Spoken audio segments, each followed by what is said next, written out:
పానకం దిబ్బ రొట్టె. సాధారణంగా ప్రయాణికులు అందరూ బ్రేక్ ఫాస్ట్ చేసి ఉదయాన్నే బయలుదేరుతారు. ఇక చించినాడ వైపు వెళ్లే ప్రయాణికులందరూ కాజాలో ఉన్న దిబ్బ రొట్టె పానకం చూస్తే టక్కున బ్రేక్ వేయాల్సిందే. ఏ వెరైటీ టిఫిన్ అయినా ఈ రొట్టె ముందు దిగదుడిపే. బొగ్గులపై ఉంచిన దలసరి పాత్రలో ఇడ్లీ పిండి వేసి దోరగా కాలుస్తారు.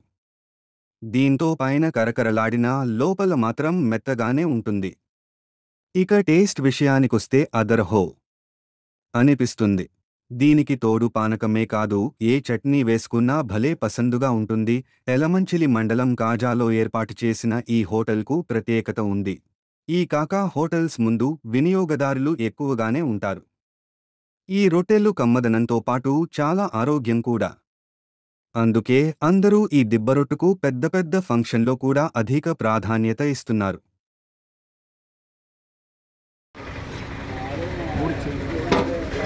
మూడో రొట్టె